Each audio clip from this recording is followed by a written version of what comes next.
This is Mauricio Higareda's family. Mauricio, Mo for short, is a pastor in Tijuana. Mo was deported for the second time in 2013 while he was running a rehab center for men coming out of prison in California for his ministry, Victory Outreach. ICE was tipped off, and they conducted a raid at the center, arresting him for illegal re-entry. My nephew comes and he goes, hey, and he calls me Dad. He goes, Dad, there's all kinds of cops all over the place. You know, and we're getting ready to get up and go about our business. And it was like, wow, what do you mean? He's like, yeah, there's like 20-something cops all over our house. And so I'm like, I'm thinking, it's probably again for the guys. So I'm getting ready, and I tell my wife, babe, why don't you go and see what's going on? As I put on my clothes, and as soon as she goes out there, the guys had already, because we don't have nothing to hide. So as soon as they had already opened the door, they let the guy, the immigration and U.S. Marshals in, and then I hear Mauricio Higareda, and right away I knew from the room, I heard it, and I said, okay, no one calls me by that, and everyone knows me by Mo. He spent 14 months in federal prison before being deported to Tijuana for the second time. Not wanting to risk arrest again, he decided to stay, and his wife, Liz Higareda, and family joined him. I feel we are the in-between, and those are the people that are raised in the U.S., but born in Mexico or any other country, but never fit in to the culture. When you get to Mexico, you either have to get up and get to work and accept life as it is and keep going, because you don't get anyone, or as far as I've seen or learned, is that you have to learn, and you have to speak Spanish, because they're not going to try to speak English to you. This is Pastor Mo's church. It's an English-speaking ministry that he founded in 2016.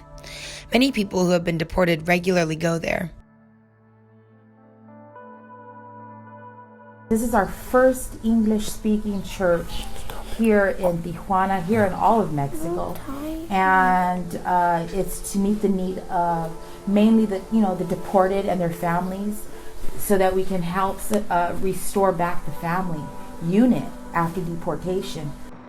Pastor Mo and members of his church frequently walked to different parts of Tijuana to minister to the homeless and to people affected by drug addiction.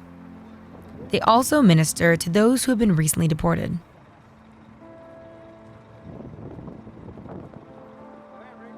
The canal right behind me is right here. A few years ago, it used to be full of houses, tents, people living here in drug addiction with no hope, no direction. Right here, if you look to my left, your right, you'll see everything that's taking place. You got individuals there witnessing and sharing the gospel, and to those that are hurting.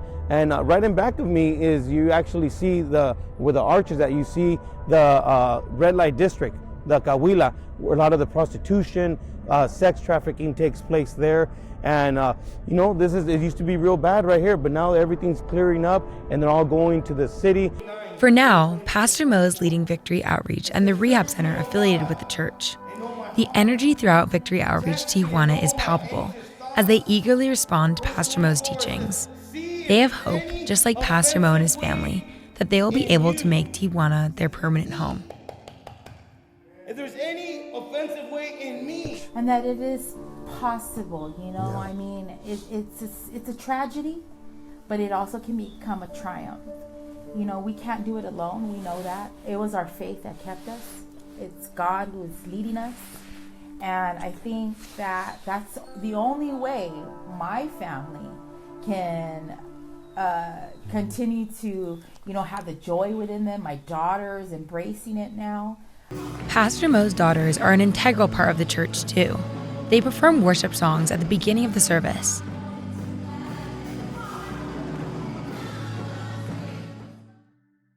It's not easy because, the challenge of crossing to come, and the challenge, just the different challenges that are here, but it's possible, and I think we're making our way here.